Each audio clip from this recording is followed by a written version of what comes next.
Good afternoon, everybody. We'll give it another minute or so for people to log on, and then we'll go ahead and get started.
Okie dokie. So, looking at your syllabus, if you have your printed copy, or you can pull it up on Blackboard.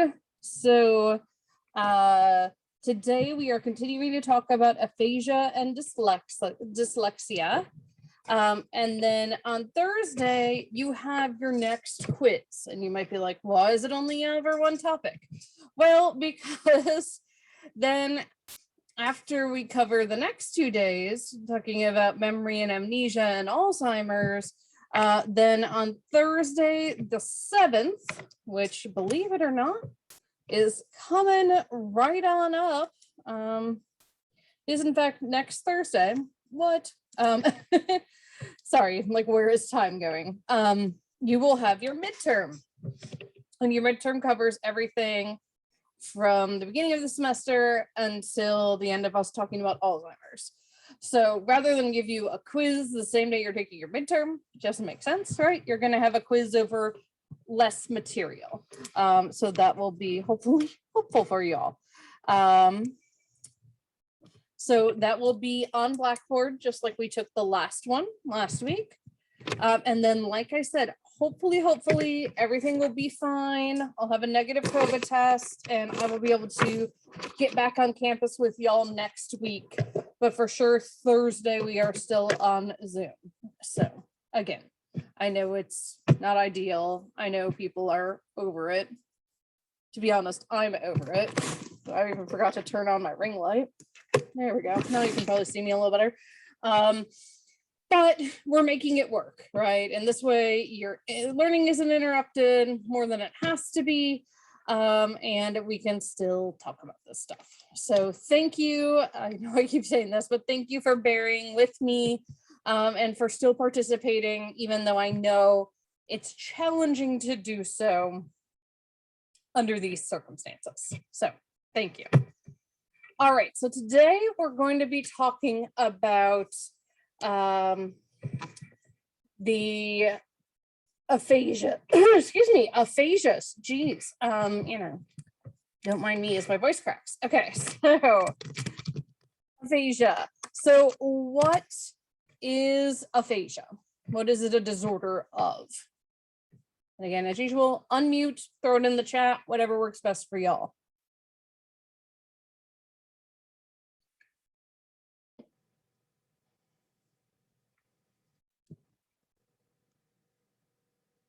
Yes, speech and language understanding. Thank you, Miranda. Awesome. So this does not include disorders that result from loss of sensory input, right? This is not deafness. And it's not motor paralysis. It's not non-coordination. It is distinct. 2 related disorders that your book also talked about are agraphia and alexia. Agraphia is a writing-based disorder. Okay, so you would have aphasia, but it would be specific to the written word. And it's possible to have both aphasia and agraphia. And then alexia is reading based, where you would have difficulty understanding what you were reading, even though you previously could read. I want to specify that. This is not like we're not going to diagnose a 2-year-old with agraphia, right? Because they just like haven't learned yet. Okay. So yes, alexia has the same root as dyslexia, which we'll also touch on in this lecture. The other term your book brings up is paraphasia. And this is the production of unintended syllables, words, or phrases. It's like you're trying to speak, but this comes out instead, where you distort the intended word or you produce a word you didn't intend to make at all. So it sort of falls here. All right. The big category we'll start with is the fluent aphasias.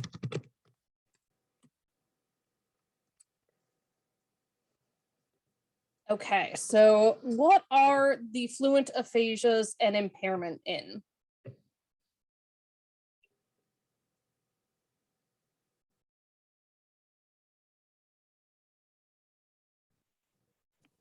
Sorry, say again. Oh, it is. What are the fluent aphasias and impairment in? And what is not impaired? Fluent aphasias are issues in Wernicke's area,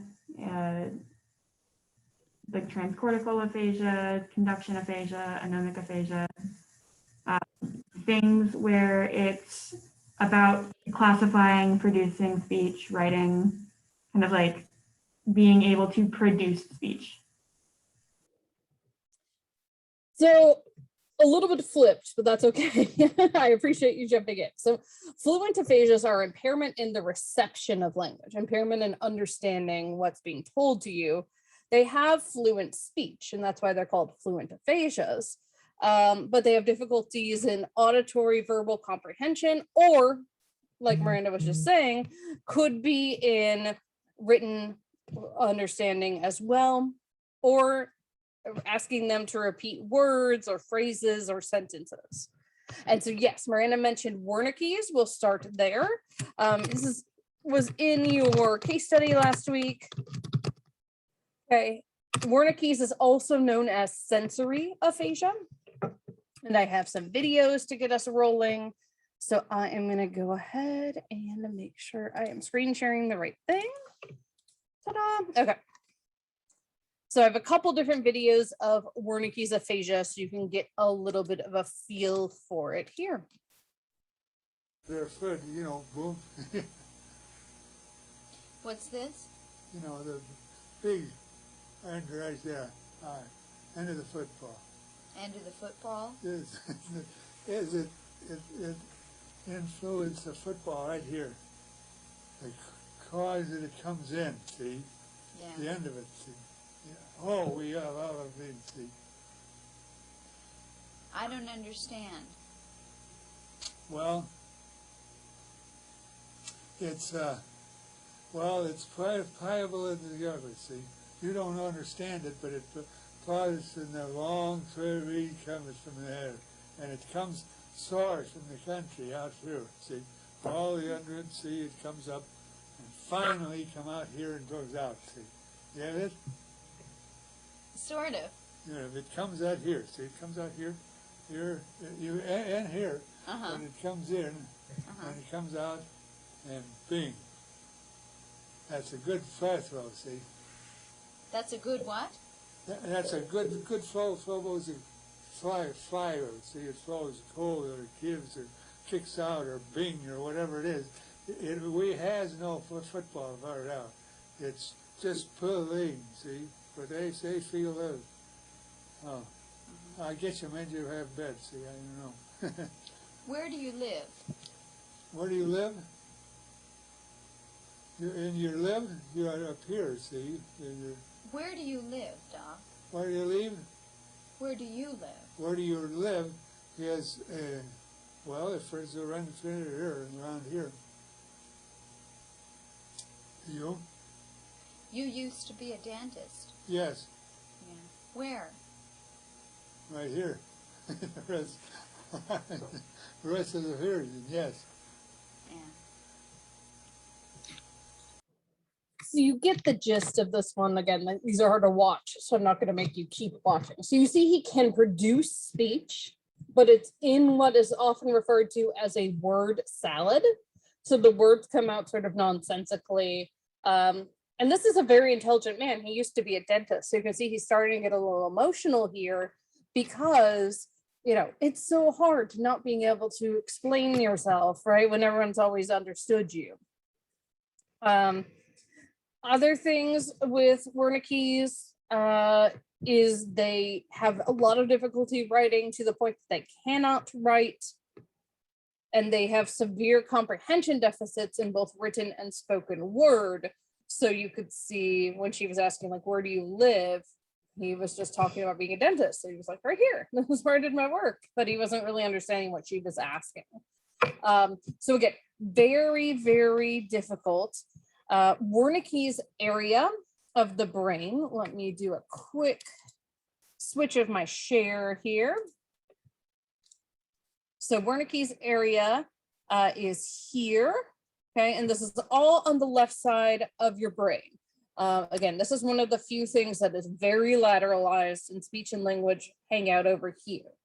And so you can see it kind of overlaps with both the parts of the brain that do speaking and hearing, which is why both end up impaired here. Again, they are able to physically produce speech, but it doesn't come out in a way that the rest of us can comprehend. Let me look at Trey's question here. Do you think there are going to be people that have Wernicke's aphasia and don't know? That's a legitimate question. I would think the other people in their life would kind of tell them pretty quickly. And typically something like Wernicke's is going to come as the result of like a stroke or a head injury. So it would be, you know, fairly clear that they needed medical care for other things. But yeah, like, until you're in this scenario, right, where you're trying to actually understand someone and make them understand you, they might not understand that their language is coming out garbled. That's a really good question. All right, so I have another shorter video of a woman with Wernicke's. So again, you can get a little bit of a feel for what this looks like.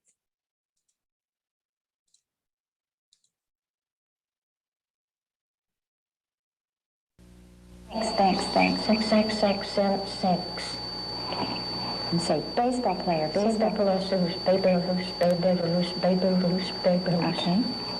Caterpillar.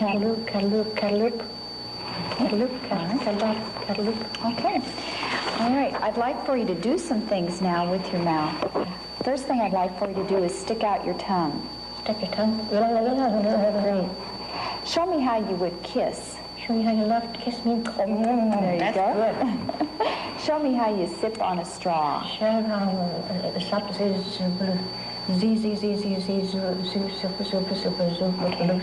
Can you sip on a straw? See what a sip sticks.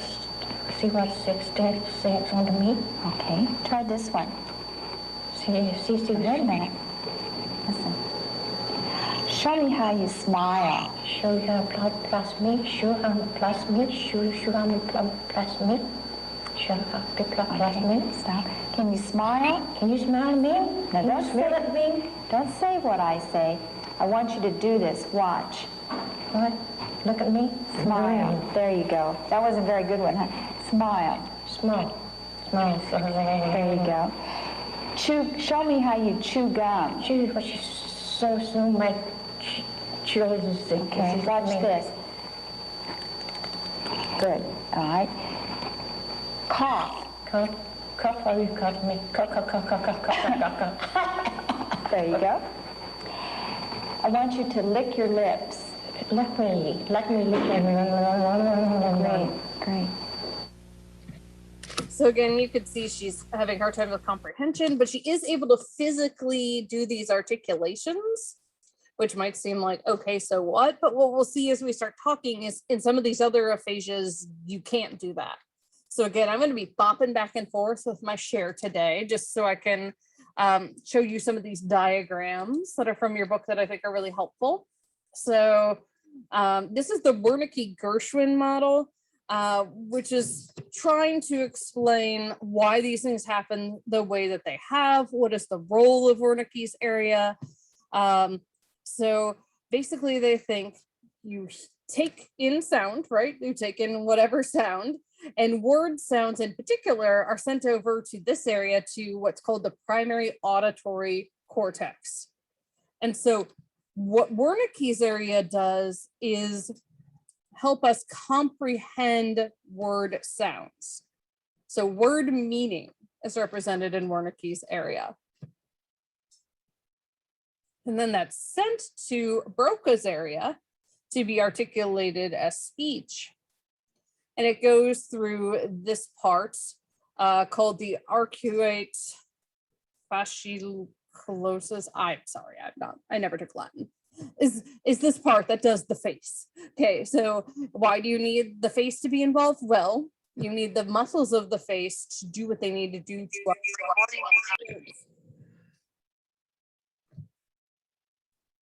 So you need to be very precise, obviously, to articulate your words, right? And so if there are issues in this area, right, you might not be able to create words or do some of the things they were asking her to do, like sip on a straw or lick your lips.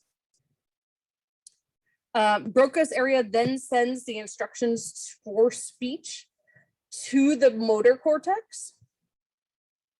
Or if it's in a reading context, the visual areas would send the information to the angular gyrus, and they would still go through Wernicke's and Broca. So Wernicke's and Broca's are helping us process the meaning of words, whether it is something we hear or something we see while we're reading.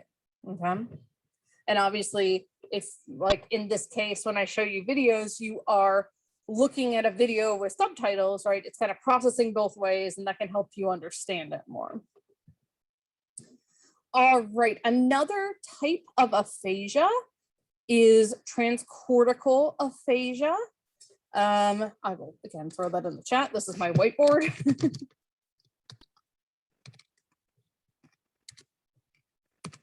Which is also sometimes called isolation syndrome. These folks can repeat, understand, and name objects, but they cannot speak spontaneously, and they cannot comprehend words. So it's like the worst of both worlds, right? So not only are they missing that understanding piece that comes from Wernicke's, but they are also having issues where they can't create speech other than to like repeat something.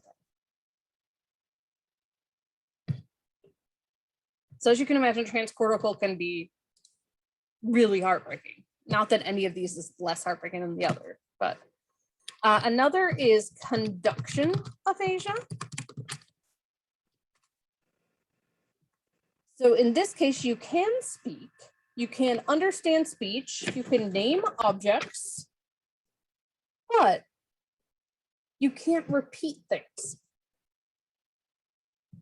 Right? I mean, the brain is weird, right? It gets really specific like this. So there's a disconnection between perceptual word image and the motor system producing words. And basically what happens there is this connection between Broca's and Wernicke's. That's what gets damaged. So they can't communicate with one another. It's like they're separated. And that's why you get this sort of strange symptom. And then there is anomic aphasia. I spelled correctly. Okay. This is also sometimes called, oh, good question, Miranda. It's inability to repeat words they hear. Good question. So if I were to say, everyone repeat after me, correlation does not equal causation, right? They wouldn't be able to repeat that back to me. That's a really good question. Yeah, they can speak the same word more than once. That would be another interesting thing. Like you can only ever use a word once in your lifetime. I mean, there's no disorder that does that, but like that sounds like something sci-fi, and like you'd really have to challenge yourself, right? Anyway, that's a tangent. This is how my mind works sometimes. All right, yes. So that's conduction aphasia. They cannot repeat what other people say to them. Anomic aphasia is also called amnesic aphasia. So as you can imagine, with amnesia in there, it can be related to memory. So they cannot comprehend speech, produce speech. Oh, they can, sorry, comprehend speech, produce speech, and can repeat things. They can comprehend, produce, and repeat things, but they have difficulty naming objects. And that's why it's called amnesic, because they essentially forget what common objects are, right?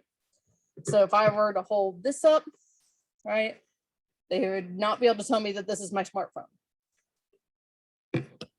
right? But if I asked them, what is a smartphone, they could tell me. Dr. Myers, Yeah, can we go back to transcortical aphasia real quick? They can repeat, understand, and name things easily, but they can't create speech, right? Was there anything I was missing there? yeah, they can't speak spontaneously and they can't comprehend words. Okay, thank you. Yeah. Yeah, no problem. Good. Thank you for asking me to go back. All right, so those are all the fluent aphasias. Now we're going to start talking about the non-fluent aphasia. Yes, that's a great example, Miranda, from your book, right? The guy who said, I don't know what it's called, it's used to anchor ships. Yeah, people who have this type of aphasia can like basically explain what it is, but they can't name it, right? So you may remember when we were talking about assessments, I talked about the Boston Diagnostic Aphasia Examination. And one of the things on there is just object naming. And that is one of the things we have people do, because it could be aphasia or it could be other memory related issues, but it tells us a lot about what's going on if you're, again, struggling to name something like, you know, a pen, right? Or, you know, my eyeglasses, that type of thing. And again, these people might struggle with that, just like the example Miranda just gave us. So the non-fluent aphasias, the difference here is they have difficulties in articulating words, but they have relatively good comprehension. So these are sometimes called expressive aphasias. And really the biggest one here is Broca's, which we talked about with your case study last week. So before I get into the symptoms of Broca's, I want, again, you to be able to see them. So I have a couple different videos here. And I'll start with one of the sort of like old timey ones. And then I have some of a teenager more modernly who had a stroke and her experience with Broca's. Now tell me what this thing was with your legs last week or week before. No good. We can't see the screen. Thank you. Gotta switch my share. I'll start it over. Thank you, Debbie. Now tell me what this thing was with your legs last week or week before. No good.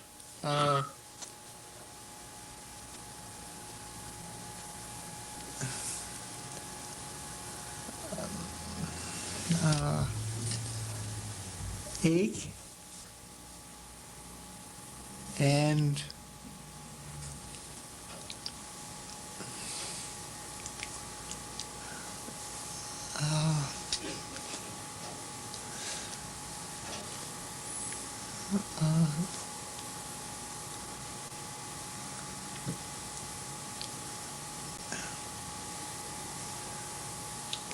So again, this is painful. I'm not going to make you sit through more of that. But you can see, so this guy understood what he was being asked, but he cannot produce the speech to answer the question. You can see how frustrating that is for him, right? In a different way than the Wernicke's is frustrating with the word salad.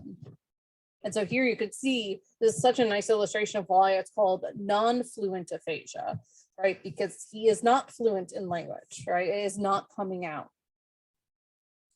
Okay, the next one I am going to show you is this one. So this one is, again, a little hard to watch. This is a young woman who, Miranda, they seem to because they understand, although, sorry, if you can't see the chat, she asked, do we know if people with non-fluent aphasia think in words at all? They seem to because they comprehend, but obviously it's hard sometimes to tell. Because they can understand what's going on, but they can't produce speech. So Broca's area basically holds a representation for producing words. It sends instructions to our facial area, as we just talked about, and to the motor cortex. And when you have a problem with Broca's area, not only do you have a hard time making speech, you also have a hard time sometimes making voluntary facial movements. So this again can be very difficult for folks.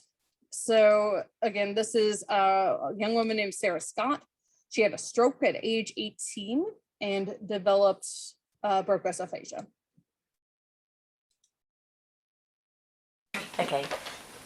So what's your name? Scott. Oh, no. Sarah Scott. That's right. And how old are you?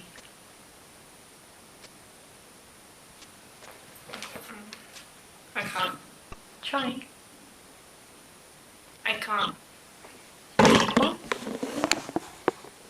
You're 19. 19. Yeah. Yeah. And what happened to you? Stroke. You had a stroke last year. Yes. And what happened? Can you remember what happened?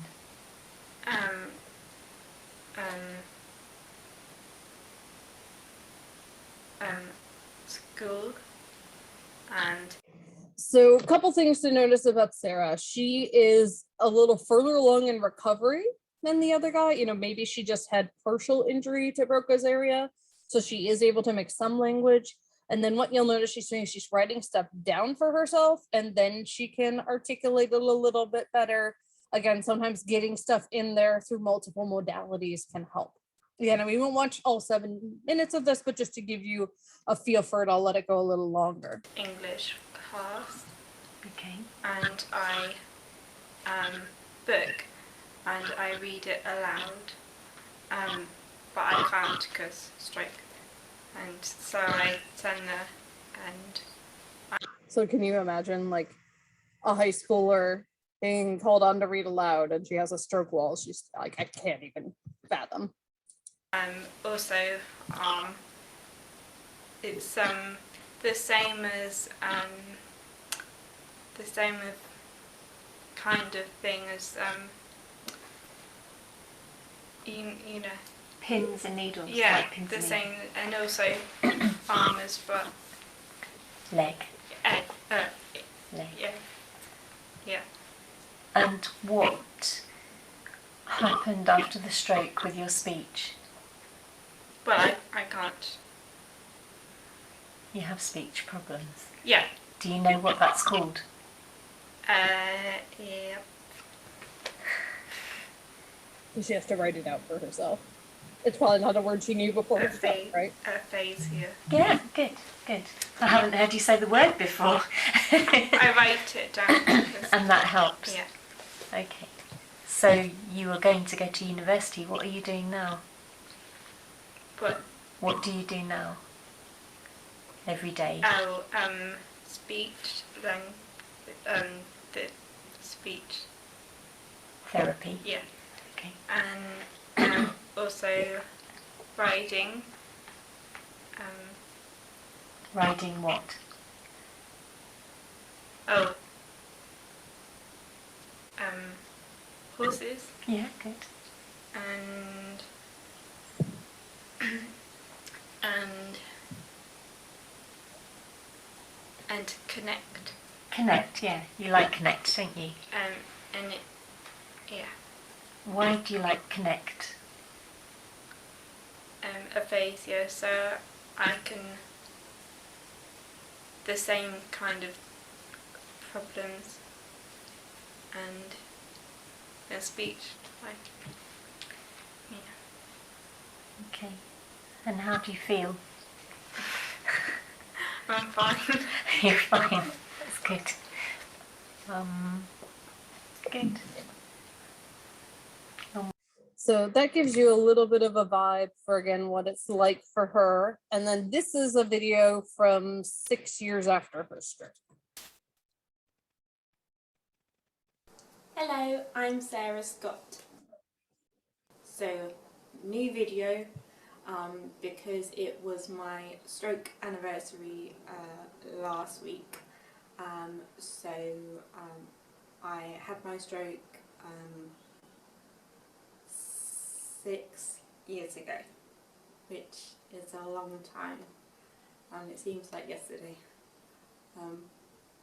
So a couple things to notice. Obviously, the daily speech therapy has worked, right? She's doing much better.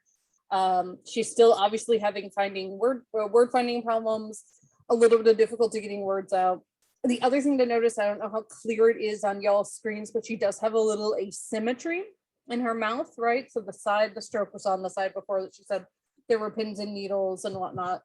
It's not as active as the other side of her face, and that's not atypical following a stroke in general. But yeah, so my age now is 24, and I'm still working at the school. My job is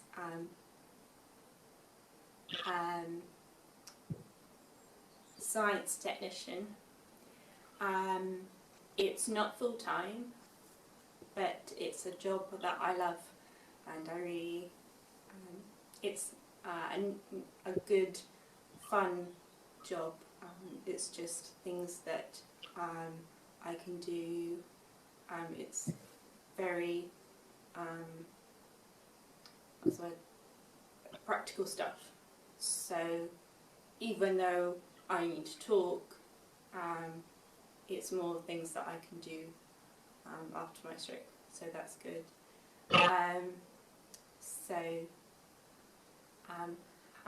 we're still doing our stroke group, and that it's good that it's still going.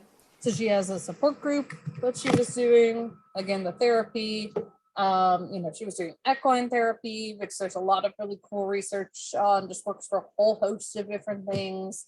So yeah, you can see aphasia's not always a life sentence. Certainly she's not to where she would have been pre-stroke, right?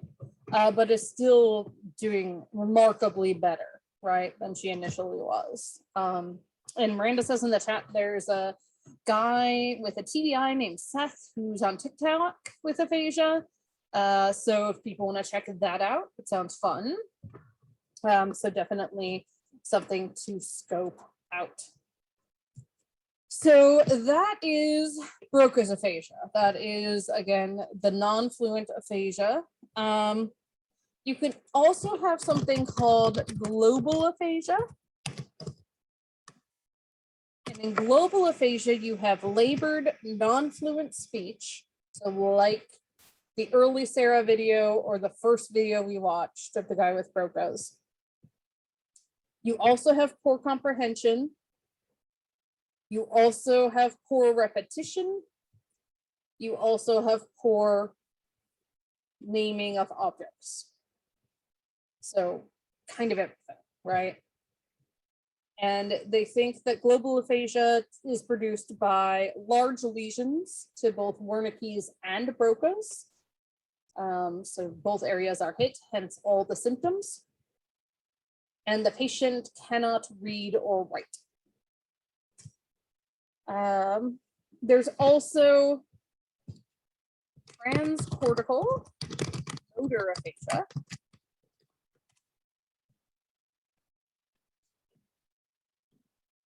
which is where they have good repetition, but poor spontaneous production. They would also have the halting, non-fluent speech, like someone with Broca's, but they could repeat whole sentences without a problem. They're also comprehension of speech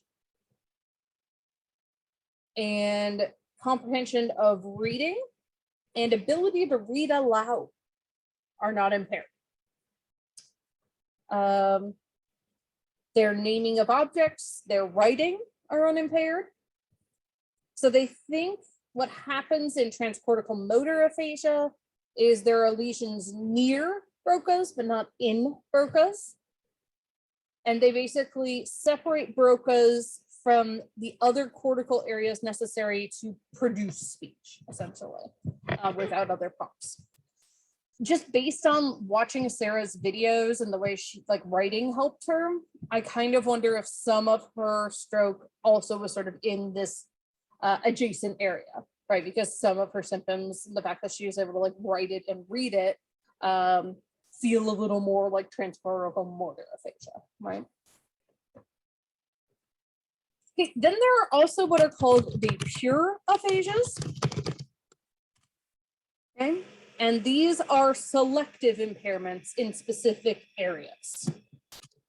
So we have alexia, which is inability to read, agraphia, inability to write, and then what they call word, or I've sometimes heard it called pure word deafness. So they cannot hear or repeat words, even though there's no problem with their structure of their ears, basically. So I have a video of alexia, so you can see what that looks like.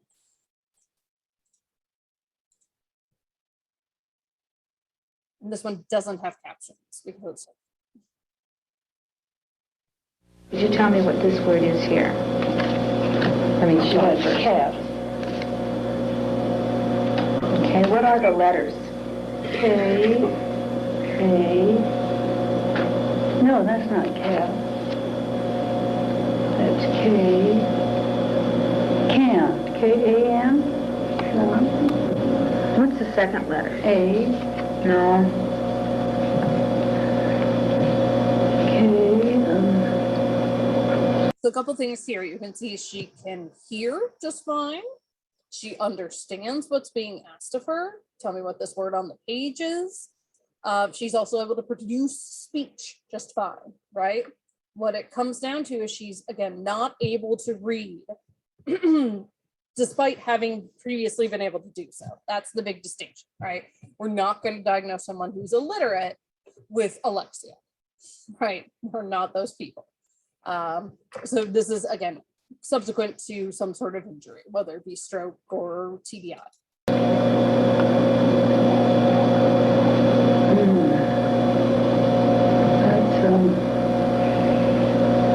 You can see what she's trying to do is basically make the letters with her finger, because she might be able to get it through that sort of tactile motor sense, even though she can't just look at it like she used to be able to and read it.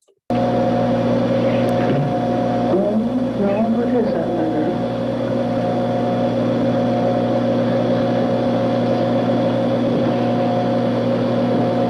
K-A, I want to say, but that's not right. Let's try K-E. Oh, yeah, K-E.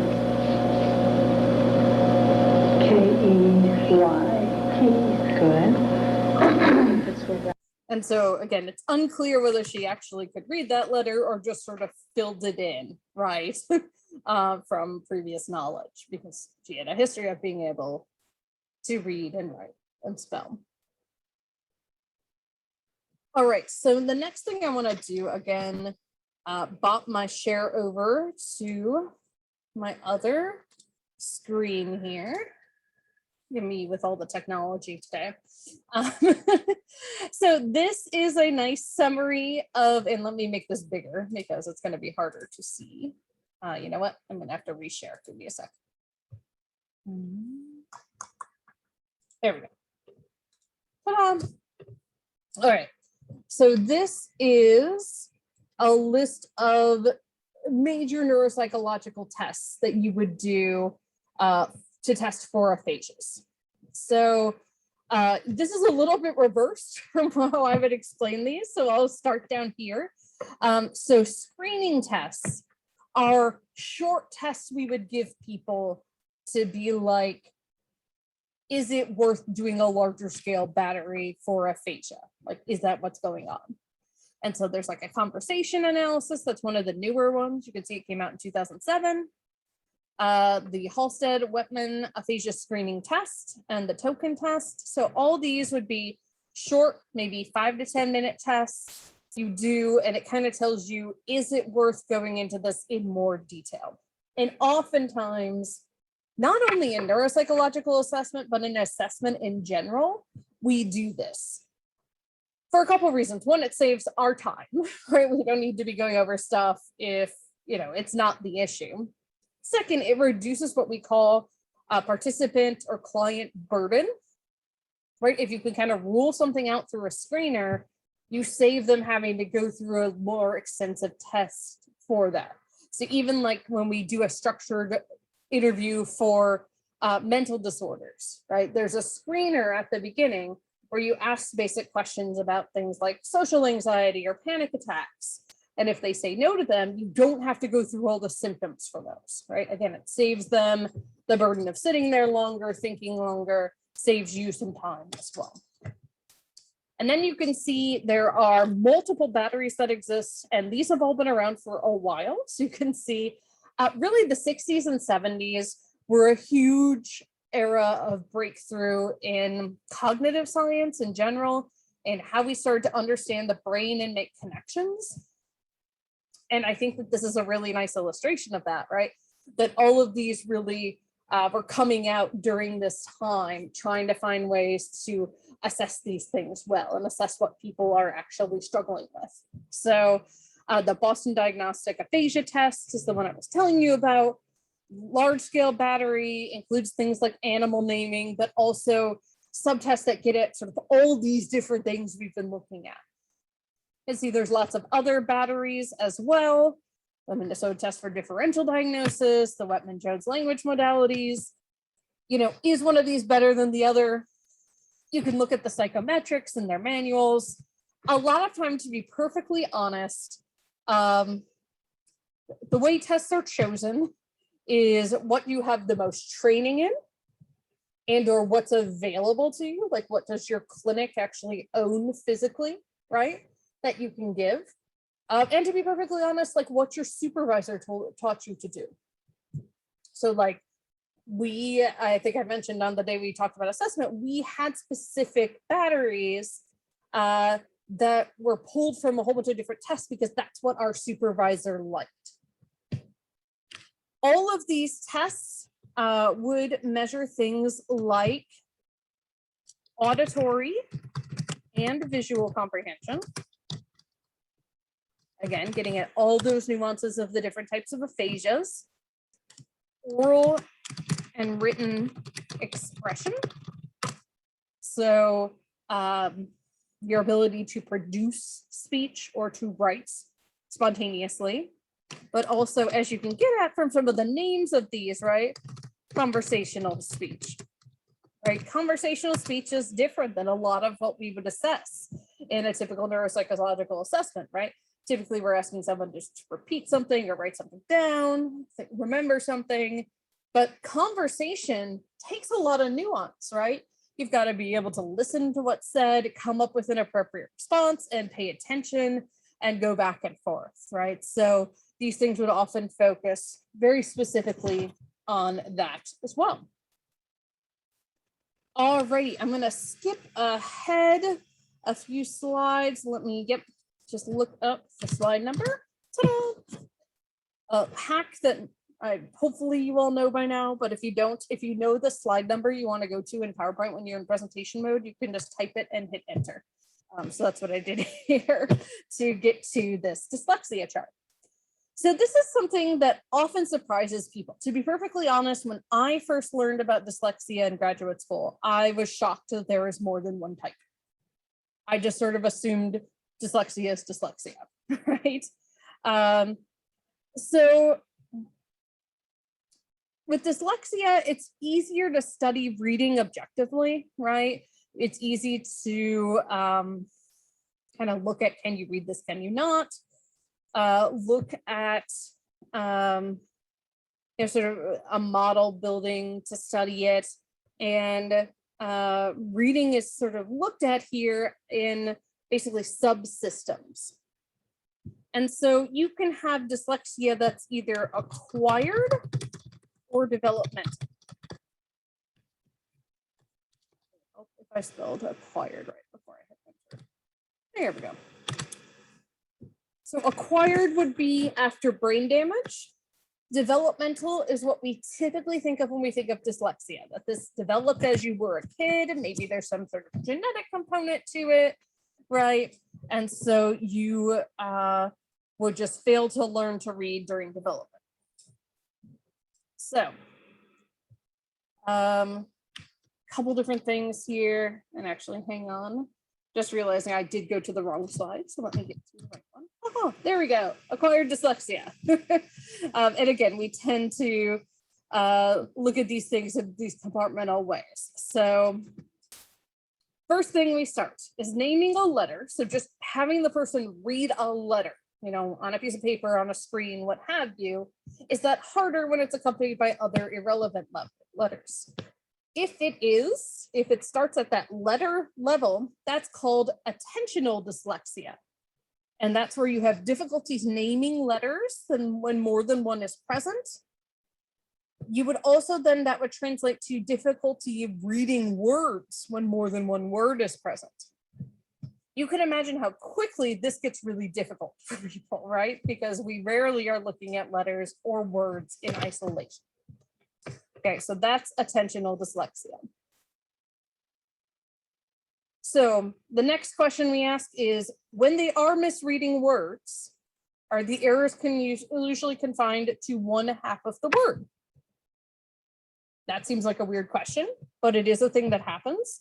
And this would be positional dyslexia, which is also referred to as neglect, where you would always consistently misread either the first half or the second half of a word.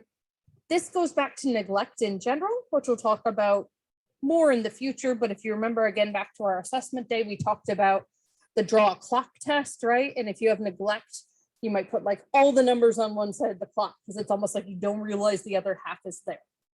Almost like the blind sight thing we talked about, but a little bit different. Okay, so that's positional dyslexia, also known as neglect. If they can read, do they read the words letter by letter? Essentially, are they reading only by spelling words out? If so, then that's literally called letter by letter reading. Sometimes we call things very logical things, right? That's helpful.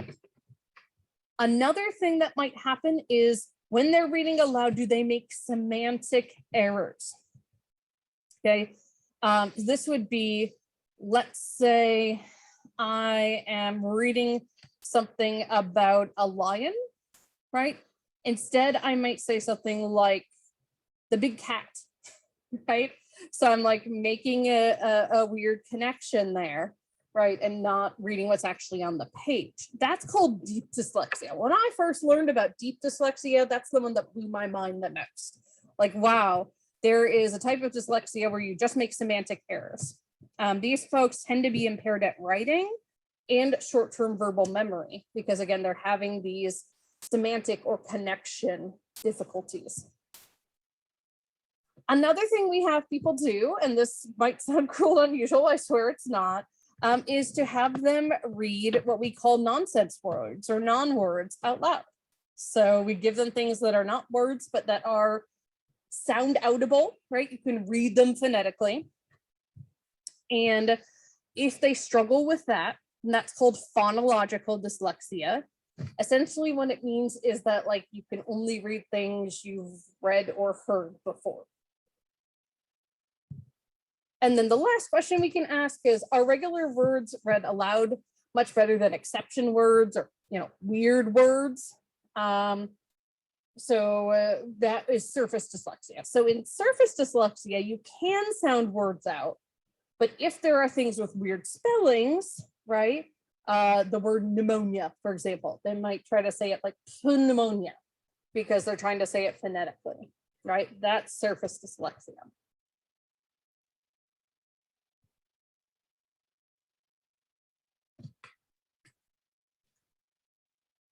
All right, let me look at our time here.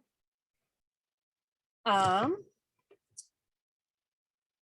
me look at one other thing. I'm just making sure I'm covering everything that's going to be on your quiz, just so everyone has it fresh in their minds and is able to ask questions about it if they want. I just need to see. Yes, I do need to cover something else. So I'm actually going to stop share because I don't have a good visual for this, but I'll keep using the chat as our whiteboard. Okay, so we're going to talk about the different parts of speech and how those go into these. So I guess I just kind of gave away that this is going to be a question on the quiz, but that's all right. Okay, so this comes from the theories of language in your chapter.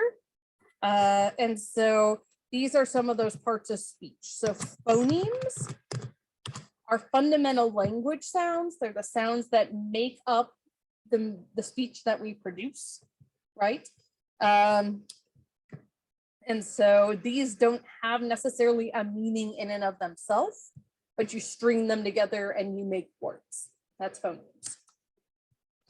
Morphemes, talking and typing at the same time, never a good idea. Those are the smallest meaningful units of words, right? So something that might make sense on its own, everything's like so, right? So, right? That can make sense on its own, or you could add more letters to it and it would have a different meaning. A lexicon is a word you may have heard before. Lexicon is a collection of all the words in a language. And then syntax is grammar, essentially. It's our rules of grammar.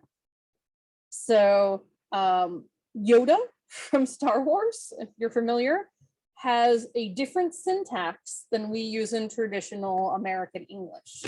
So he'll, instead of saying like, you have to just do it, trying is not an option, he'll say do or do not.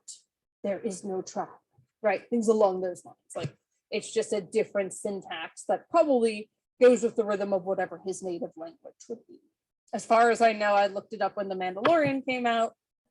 Yoda's species does not have its own name, like it was never named. Right, then there's semantics. Word we throw around in language, like, oh, that's just semantics. Semantics means meaning of words and sentences. So it can be pretty important, right? So I don't know how much we want to make that a throwaway, honestly. Prosody is vocal intonations, right? So it tells you a lot more if I'm talking like I'm talking now with some normal like inflections up, inflections down, right? If I said something like this, you might think I'm asking a question, right?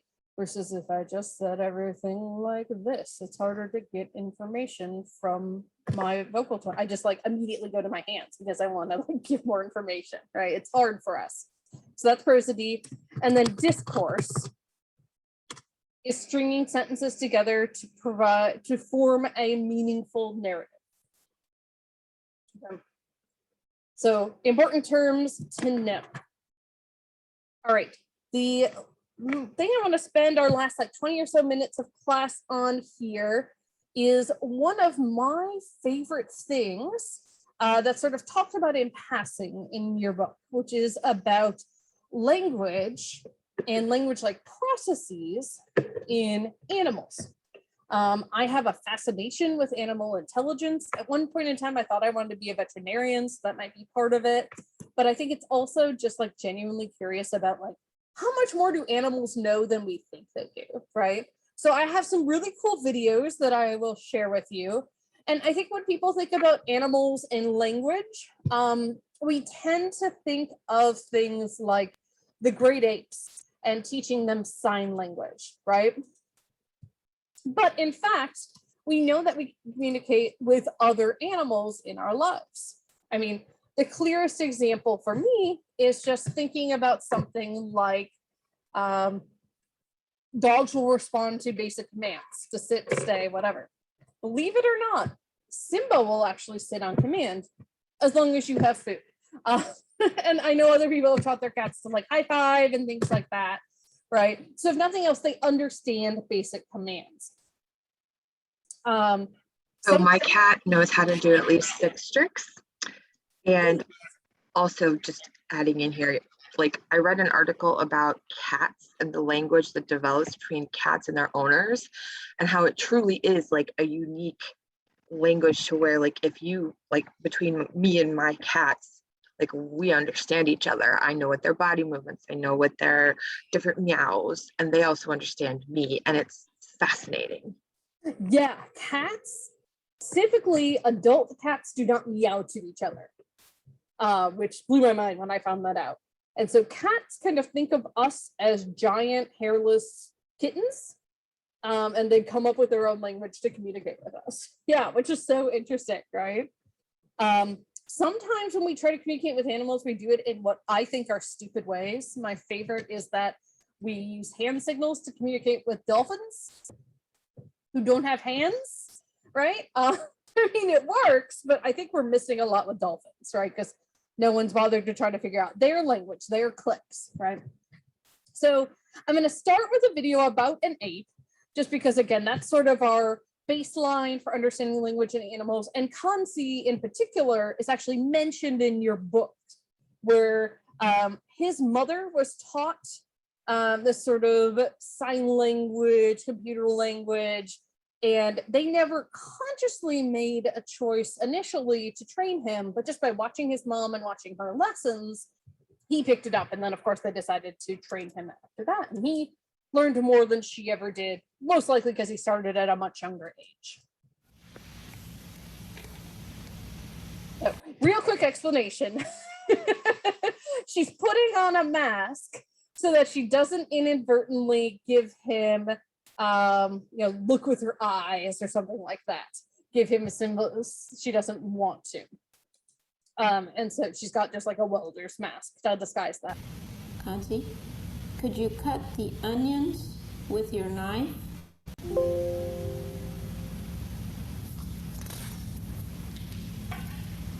Well, that's very good. Thank you. Could you put some soap on your ball?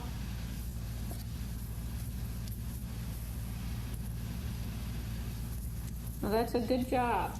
That's very nice. Thank you. Kanzi, can you put the pine needles in the refrigerator?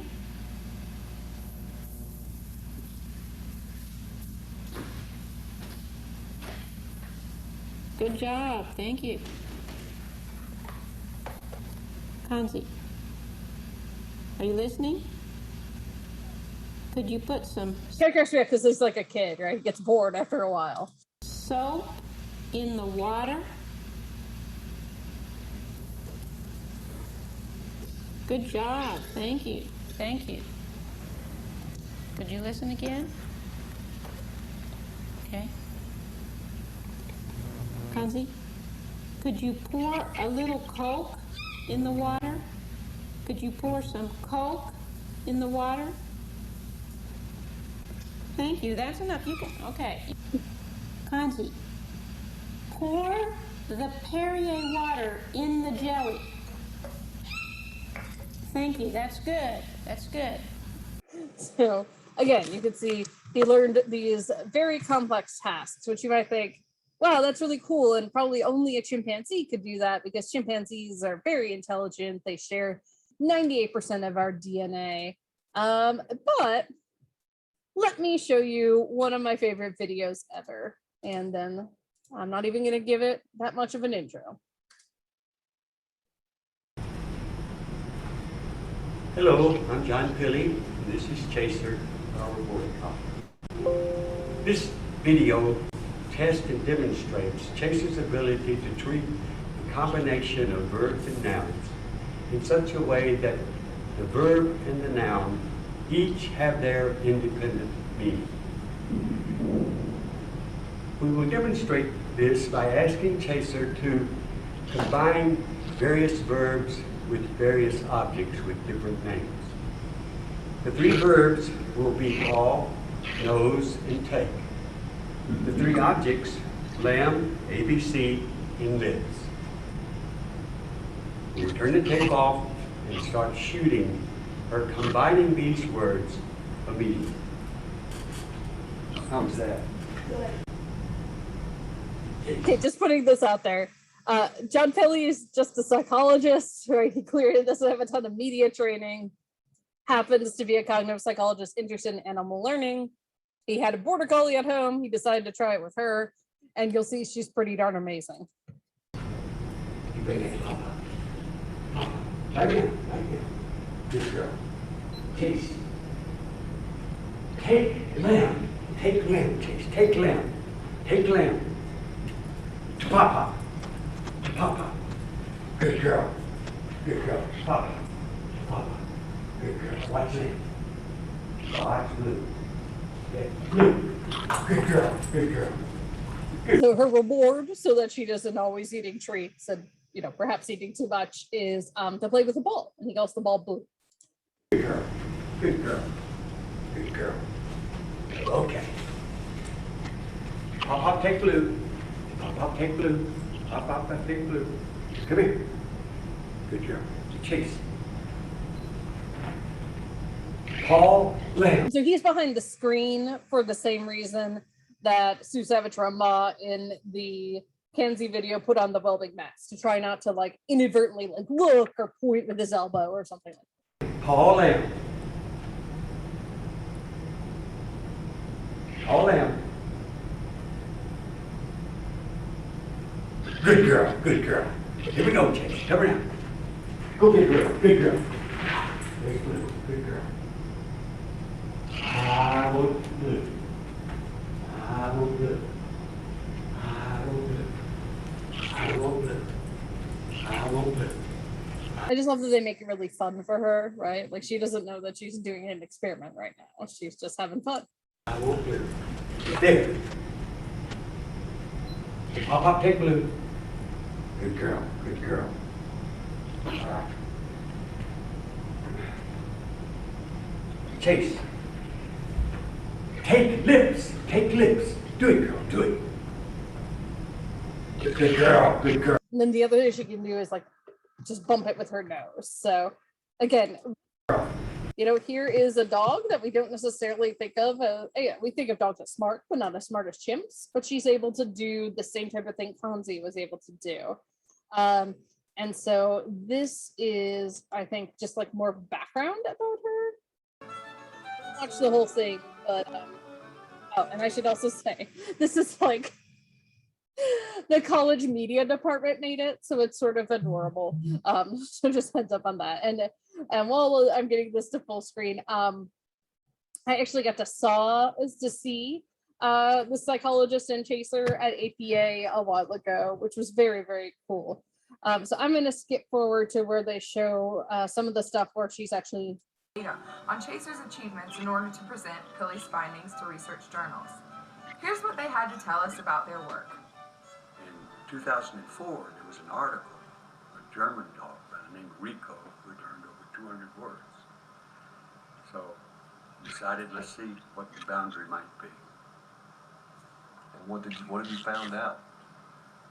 Well, we found out that the boundary we don't yet know. We do know that Chaser has been able to learn the names of over 1,000 objects. We think we're just on the frontier. Border collies with this domestic. So I don't know if you could hear that. The sound's really bad, and it's getting old, so there's no captions.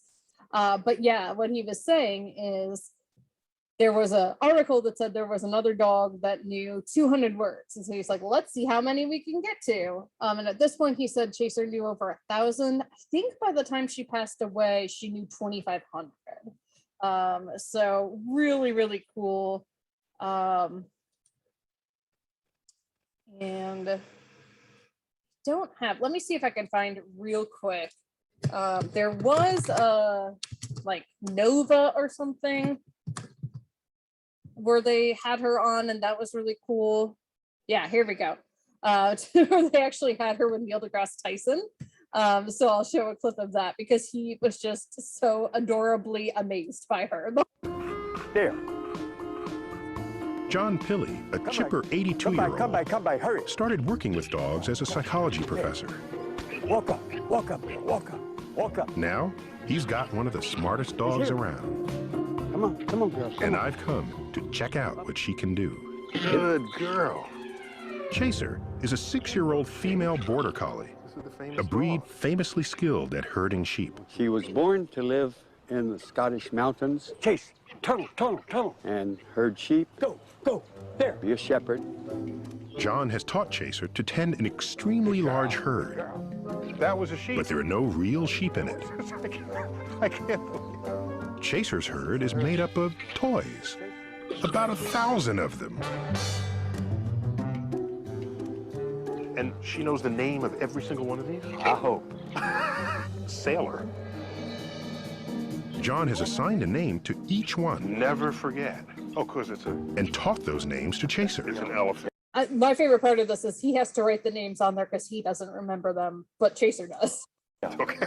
She has about 12 elephants. Apparently, sometimes John ran out of stuffed animals. Uh-oh, these are a pair of my shorts. Oh, my God. No, that's one of her toys. John claims that Chaser remembers the name of every single object in the pile. Personally, I find that hard to believe. I don't have time to test Chaser's memory on 1,000 names, but I will test her on a random sample. John and Chaser go into the house so they can't see. So I'm going to get a handful of toys out of this pile and see if Chaser can identify them indoors. Here. With John and Chaser out of the room, All right. I lay some of the toys out behind the couch. Inky. There's Lover. Now it's time to see if Chaser really remembers their names. All ready for Chaser. Come on, Chaser. Come to Neil. Okay, come on down. Quick. Chaser, find Inky. Well, she got one right. Find Seal.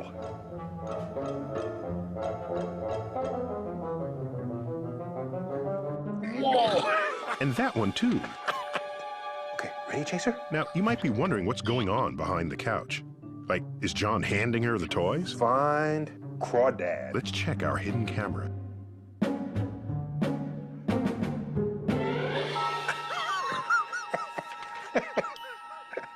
Find Sugar.